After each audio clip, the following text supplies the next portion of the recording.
Hello guys, and welcome back to another video. It has indeed been a long time, as I always keep saying, but life gets in the way. I'm Nathan, or as you may know me better by now as the Whiskey Speaker. Now today we are not going to do a whiskey review, although I do have some very interesting developments for tasting reviews coming up soon. Hopefully I won't be as long as it's taken me to get around to doing this video. But parking that and putting that aside, I'm going to talk to you today about how a distillery can justify the price of your dram. Now, we all know that actually whiskey is just made from water, yeast, and in most cases, malted barley. So the three ingredients alone are actually quite cheap. However, one of the things that makes it quite expensive is the tax. Around on a bottle, between 40% to 43% alcohol by volume. That's about £9, £10 tax in the UK on top of that. But then how can a bottle sometimes justify prices of 50,000, 100,000, kind of going to the extreme measures of what most people won't have the pleasure of enjoying unless you are an entrepreneur, you're a die-hard fan, and you've managed to kind of bribe your other half by keeping quiet about you spending ludicrous amounts on your favourite dram. That's something most of us won't have the pleasure of trying. But it's not to say that it's beyond the realms of impossibility.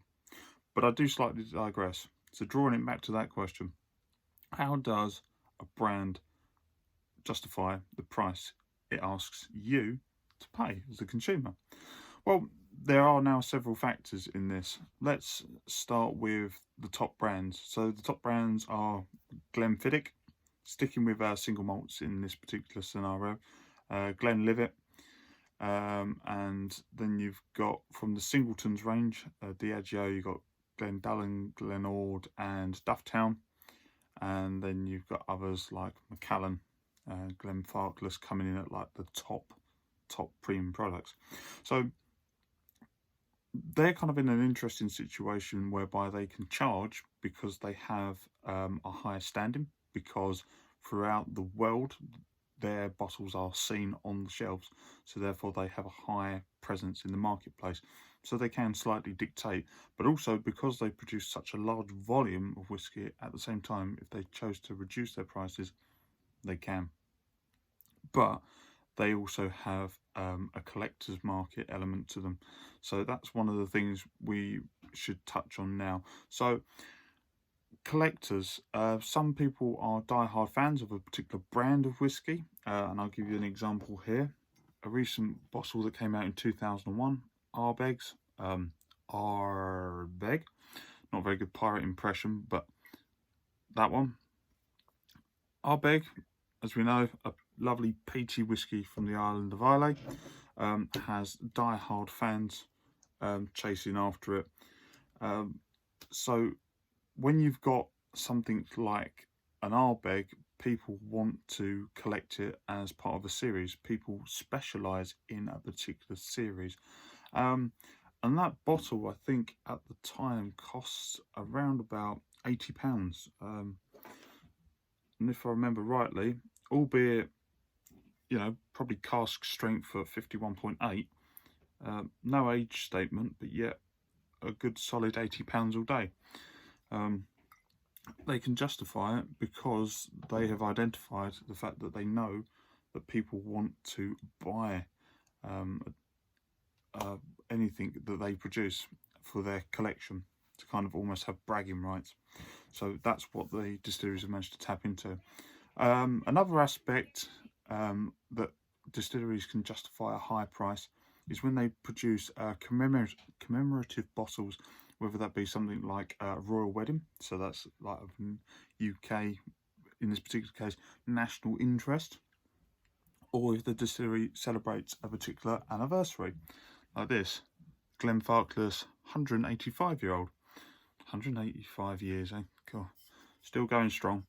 But yes, they can justify putting a high premium on that because, once again, it falls into the collector's market, and also touching on the limited edition side. Now, I'm a little bit skeptical about distilleries that proclaim everything to be a limited edition, because, as we all know, no two whiskies are ever the same. You can't, even if you produce new make spirit in a distillery and it goes into 2 different casks, them 2 different whiskies will come out different. So by definition, everything's a limited edition. So I'm a little bit skeptical, but they can drive the price if they have a place in the market and they put limited edition on it. So another thing that kind of distilleries can use to justify their pricing is if they're a high-end brand and also they create a series. So they know full well that when they kind of proclaim a limited edition set coming out and it's an annual release, once again, they can kind of say, well, we can put a high price on this because we know we have a collector's market. And once again, people want to, on purpose, collect the series. A prime example being the Macallan's Classic Cut. In this particular case, that's the 2019 release. Originally started in 2017, I believe. Obviously, now being up to the time of when I'm recording this, 2021. Release has come out. So people, die-hard fans of the Macallan, which we will come back to for a separate reason in a minute, would want to get their hands on that because it is part of a limited edition annual series. And out of interest, the Macallan Classic Cut is, if I'm not mistaken, the only whiskey they produce that has actually got bourbon maturation in it. Everything else is pure sherry bomb all the way. So that's just an interesting near enough cask strength bourbon with sherry blend of Macallan. So that's that. I might as well just touch back on the other reason for why people can justify the prices they charge on these, which is that, has the brand caught the imagination of the public? And what I mean by that is that, has it got itself into a nice position within the second-hand market, or as we know them to be called, flippers? Now, I'm not here to debate whether flipping's a good thing, whether it's a bad thing. But in essence, flipping is where you would buy a whiskey. It wouldn't go in your drinks cabinet. As soon as you acquired it, whether it be something like a distillery exclusive, where the only people that are going to be able to grab a bottle is all the lucky locals around that distillery, where they kind of park up overnight. As soon as the doors open, they rush in, buy as many bottles as they can, and then they take them back off down the road into a whisky auction and sell them. If the international stage then has a desire for that particular brand, and then the prices you see on the websites go for, you know, hundreds of pounds, thousands of pounds, which a Macallan does,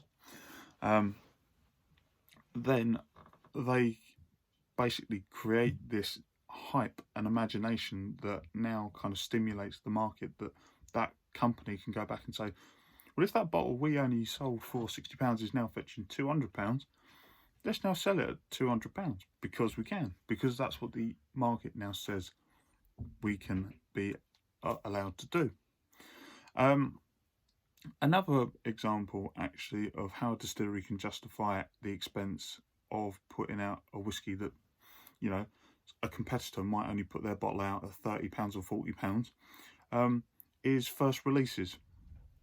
Now, first releases from any distillery, I couldn't get you the best example, but Lindor's Abbey whiskey, this is their commemorative special limited edition release, only conveyed by that little bit there, which says first release, and just on the side there, if my camera wants to focus in, a commemorative first release.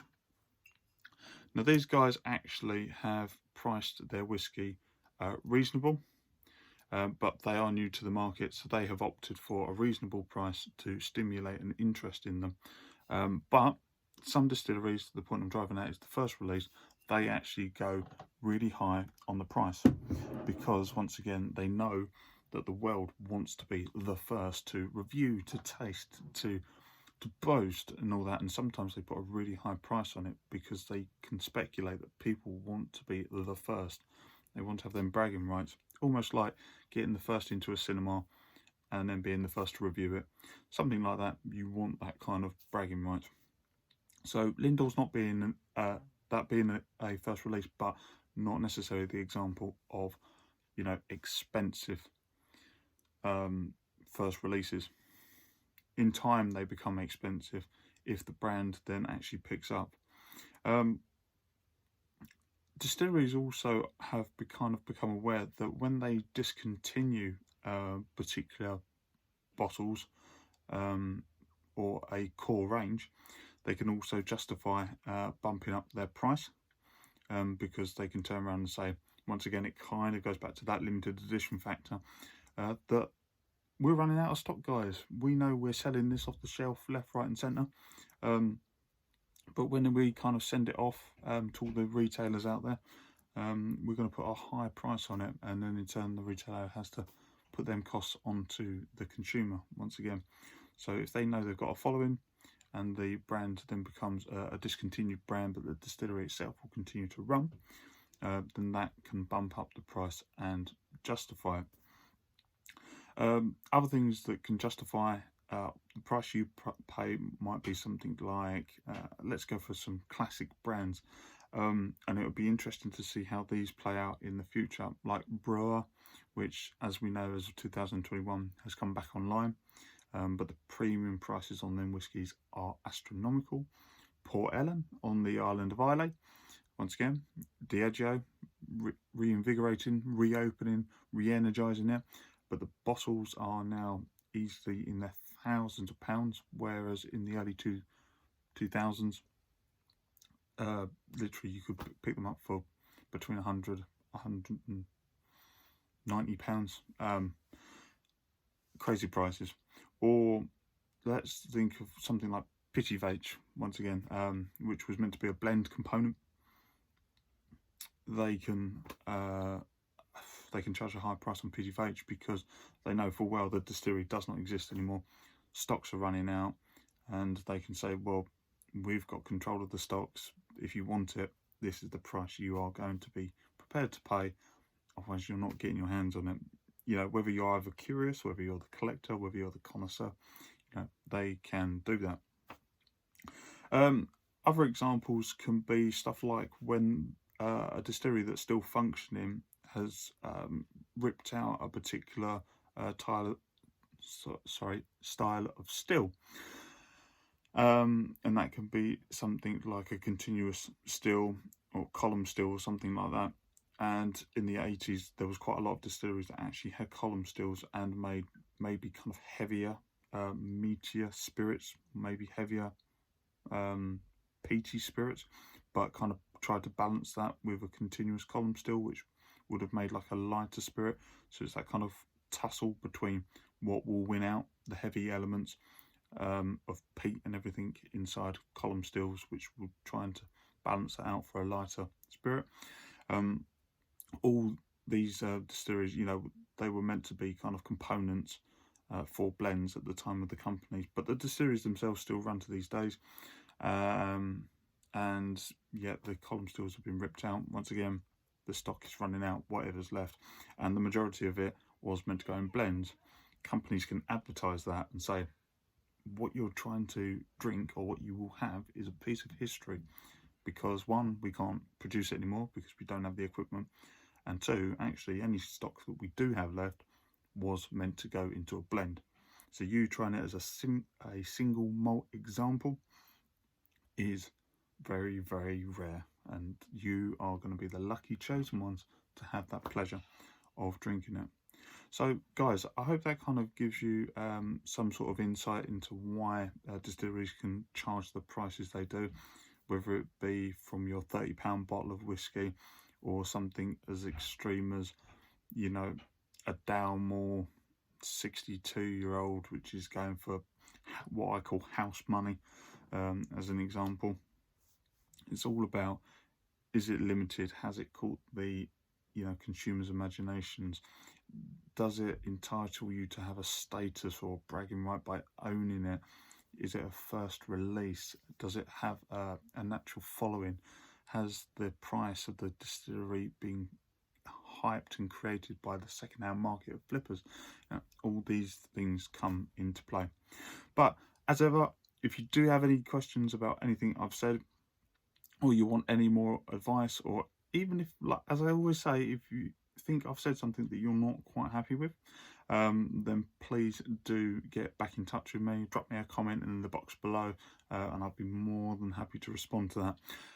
Hopefully next time I'm back on, I will be doing a review of something that in time will become whiskey, but at the moment isn't. But I won't say any more for now. Enjoy the rest of your day, guys, and as ever, stay safe. Bye for now.